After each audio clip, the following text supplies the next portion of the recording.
bo'ldi. Andijon shahriga Bobur Arena stadioniga. Xabarlar bor. Ertaga mana shu stadionda Bobur Arenada O'zbekiston Kubogiga final uchrashuvi bo'lib o'tadi. Paxtakor va Buxoro jamoalari o'zaro kuchanishadi bu finalda.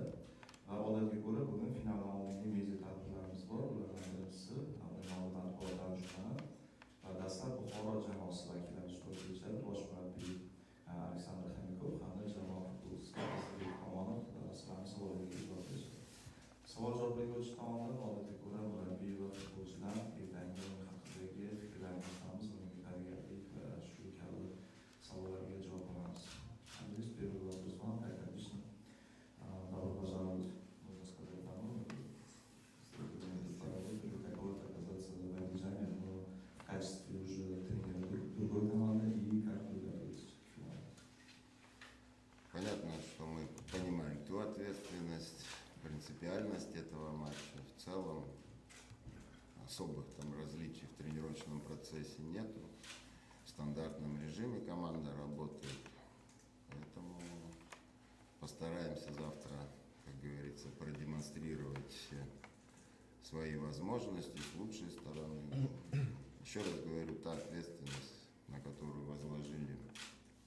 на нас возложили и область, и болельщики, конечно, это немножко тревожит, но в целом мы готовы, поэтому ожидаем завтрашнего матча. Dastlabki savolga javob shunday bo'ladiki, biz bu o'yinning ahamiyatini, javobgarligini, prinsipialligini tushunib turibmiz.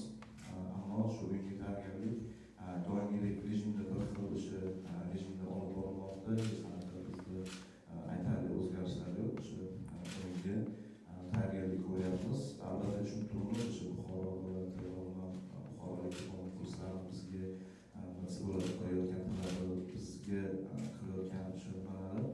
Biz bularni barchasini tushunib turibmiz. Shuning uchun ertaga bizga ikki hissa qiyinroq bo'ladi. Lekin biz shu imkoniyatimiz darajasida, shu imkoniyatlarimizdan kelishib, ertangi o'yinda shu bor imkoniyatlarimizni ishga solamiz va o'ylaymanki, shunga yarasha yaxshi natijaga erishamiz deb umid qilaman. Azizbek, sizga ham shu savol, umuman o'yinga tayyorgarlik haqida raqibni qanchalik o'rgandinglar, raqibni kuchli tomonlari, o'zinglarni kuchli tomonlaringlar. Avvalambor assalomu alaykum hammaga. Mikrofon sal Avvalambor assalomu alaykum hammaga. O'yinga xudo xolasa ertaga bor kuchimiz bilan harakat qilamiz. Yaxshi natija qayd etishga bilib turibmiz. Paxtakor juda ko'plab finallarga ishtirok etgan. Biz esa birinchi marta ishtirok etyapmiz. Qo'limizdan kelgancha maksimal harakat qilamiz. Qolgani Allohdan. Raqibni o'rganib chiqdik. Endi maydonda ko'ramiz. Marhamat, savollar bo'lsa. Bosh murabbiyga savolim. Buxoro в этот плей-офф каждый матч считался аутсайдером. Все команды, как жеребьевка будет, все хотели именно попасть именно в Бухару. И каждый раз Бухара выиграет. Я думаю, завтра то же самое. Бухара, на бумаге Бухара аутсайдер, Пахтагор фаворит. Это насколько удобно или наоборот для вашей команды? Безусловно, мы не являемся фаворитами, да, в этой паре. Но еще раз говорю, это финал. И за примерами далеко ходить не надо. Здесь все возможно. Конечно же, мы думаем о победе, мы хотим победить и приложим для этого максимум своих усилий. Savol shundan iborat bo'ldiki, Buxoro mana shu finalga qadar barcha o'yinlarda, barcha juftliklarda favorit hisoblanmagan, ya'ni barcha jamoalar aynan shu xudo tashlaganda Buxoroni istaganda, ya'ni shunaqa qilib aytganda barcha juftliklarda Buxoro outsider hisoblangan. Ertangi o'yinda ham tabiiyki ovozda Paxtakor favorit va Buxoro outsider. Bu narsa jamoaga qanchalik ta'sir qiladi, yordam beradimi yoki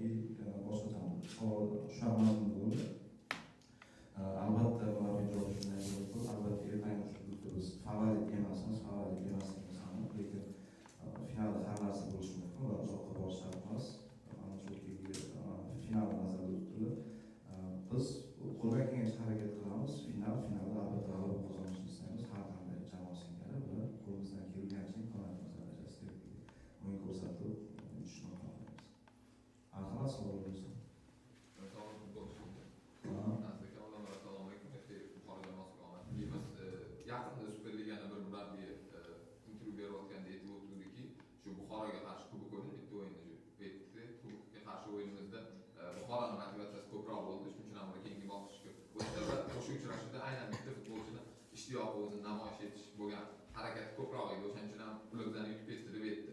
Ertangi final ham siz uchun shunaqa motivatsiyada bo'lasizmi ertangi finalda? Assalomu alaykum. Alaykum assalom. Rahmat savol uchun. Qiziq savol bo'ldi. To'g'risini aytsam, men hech kimga isbotlamoqchi emasdim Bunyodkorga qarshi. Biz jamoa bo'lib tushdik. Men uni kimga isbotlayman, u kimki men unga isbotlayman. Bizning maqsad bitta edi, keyingi bosqichga o'tish. Allohga shukr, buni uddaladik. Bitta o'yinchiga bog'liq bo'lganda edi, qani edi shunaqa bo'lganda edi, bitta o'yinchini hal qilgan bo'lardi. Biz jamoa bilan yutdik uni. Keyingi o'yinda ham mana Paxtakor o'yinida biz jamoa bo'lib tushamiz. Qolgani Allohdan. Bor kuchimiz bilan harakat qilamiz. Savolda Bunyodkor degan nom yangramagan, lekin baribir to'g'riroq javob berishim hozir uchun. Marhamat, keyingi savol. Futbolchiga savolim edi.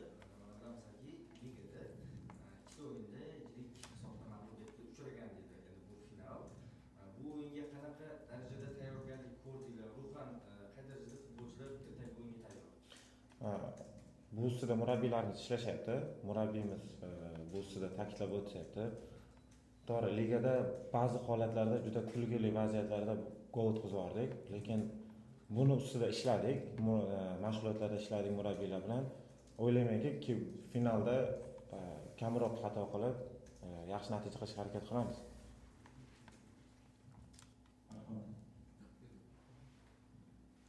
Paxtakorga qarshi uchrashuvda Buxoro jamoasi biroz ochiqroq o'yin taklif qildi. Ya'ni vaziyatlar ikkala jamoada ham bo'ldi. Shuni evaziga balki Buxoro yirikroq hisobda mag'lubiyatga uchragandi. Bu uchrashuvga taktika biroz himoyaviyroq bo'ladimi degan savol.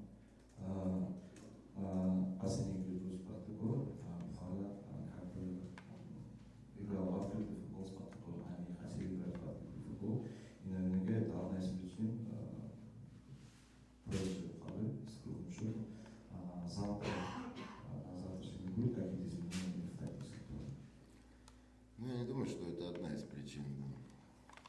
То, что мы попытались сыграть с командой, которая играет в атакующий футбол, более агрессивно в атаке. Если бы одна из причин, это то, что нам не удалось реализовать свои моменты. Мы достаточно неплохо доставляли мяч в штрафную площадь соперника. Но, еще раз говорю, класс команды высок, игроки сборной составляют основной костяк команды. Поэтому, как говорится, мы не смогли реализовать там свои моменты, но они, к сожалению, к нашему все моменты свои реализовали. Посмотрим на завтрашний день, посмотрим, как будем мы выглядеть завтра. Ну, еще раз говорю, мы стараемся преподнести сюрприз команде и соперника, ну и радовать наших болельщиков. O'sha Paxtakor bilan o'yinda mag'lubiyatimizga balki sabablar aniq bo'lishi mumkin, lekin asosiy sabablardan biri bu emas, ya'ni ochiq futbol o'ynaganimiz emasdi. Biz ochiqroq va Paxtakor bilamiz, hujumkor futbolni o'ynashadi va shuning uchun ularga qarshi agressivroq o'yin ko'rsatishga harakat qilgandik. Biz Paxtakor bilan vaziyat yaratish bo'yicha juda ham orqada qolmadik. Biz raqib jarima maydoniga to'p uzatmalarni yaxshi amalga oshirayotgandik. Shunchaki bu yerda klassdagi farq, biz o'z vaziyatlarimizdan foydalana olmadik, Paxtakor esa foydalanib ketdi deyarli barcha imkoniyatlardan. Paxtakor klassini bilamiz, terma jamoa bir necha nafar futbolchilari o'ynaydi bu jamoada, shuning uchun o'sha o'yinda shunaqa natija qayd etilgan va ertaga ko'ramiz, ertaga bo'lsa, ertaga albatta raqibga ham, muxlislarimizga ham syurpriz taqdim etish niyatimiz bor. Вопрос к тренеру. Удачи в этом. Будет ли важнее психологическая составляющая команды завтра перед финалом? Потому что, да и в прошлом году для очень большого количества игроков состава Андижана это был первый финал, и в этом году тоже для Бухары, и в принципе, ну, есть процесс подготовки к матчу, да, то, что сейчас будет выходить на поле готовиться, но все-таки команда как андердог должна готовиться, ну, вот тут в голове. Понятно, что да, больше работает ментальная сторона, и еще раз говорю, что здесь футболисты должны быть готовы к этому. Да, нас не воспринимают пока, да, соперник действительно силен, хорош, о чем говорят статистика и успешное выступление в чемпионате страны, команда борется за медали. Поэтому здесь больше акцент мы делаем, что это финал, что это одна игра. И в том году абсолютно правильно вы подметили, там тоже была достаточно квалифицированная команда, и тоже были игроки сборной. Но тут решает именно, если мастерства не хватает, желание, старание, упорство. Savol shunday iborat bo'libki, finalda ham ko'rdik. Bunaqa o'yinlarda futbolchilarning o'sha ruhiy tayyorgarligi asosiy planga chiqadi. O'tgan yil Andijonni g'alabasiga ham balki shu narsa sabab bo'lgan, chunki o'shanda ham Andijon futbolchilari uchun ko'pchilik uchun birinchi final bo'lgandi. Va bu yil ham Buxoro futbolchilari uchun ko'pchilik uchun bu birinchi final va aynan mana shu narsa ustida ishlayapsizmi degan savol bo'ldi. Shu ma'noda albatta bunaqa o'yinlarda o'sha futbolchilarning ruhiy tayyorgarligi, ruhiy holati asosiy planga chiqishi tabiiy hol. O'tgan yil ham biz mana shunaqa kuchli raqibga qarshi o'ynagandik, ularda ham terma jamoa futbolchilari bor edi va biz bu narsaga ham albatta aksini qaratyapmiz, lekin ertangi o'yinda shuni turimiz va qanchalik kuchliligini shundan kelib chiqib harakat qilamiz, barcha tomonlama shu o'yinga tayyor bo'lishga. Yana savollar bo'lsa marhamat, oxirgi ikkita savol shu bilan keyin tugatamiz. Ну, Сергей, как лучший бомбардир, если не самый лучший игрок нашего чемпионата, да? Как вы завтра планируете его закрыть, прикрыть? Может, персонально кто-то будет обороняться под ним, как раньше? Может быть, будет. Да, мы готовимся к игре, мы просматриваем, конечно, попытаемся найти слабые стороны соперника, пытаемся нейтрализовать сильные стороны. Да, действительно, набрал форму, безусловно, стоит выделить его. Ну, помимо него есть и еще другие футболисты, поэтому все в комплексе. Попытаемся, да, нейтрализовать, конечно. Еще раз повторяю, сильные стороны команды мы знаем, их попытаемся нейтрализовать. Savol Igor Sergeyev haqida bo'ldi.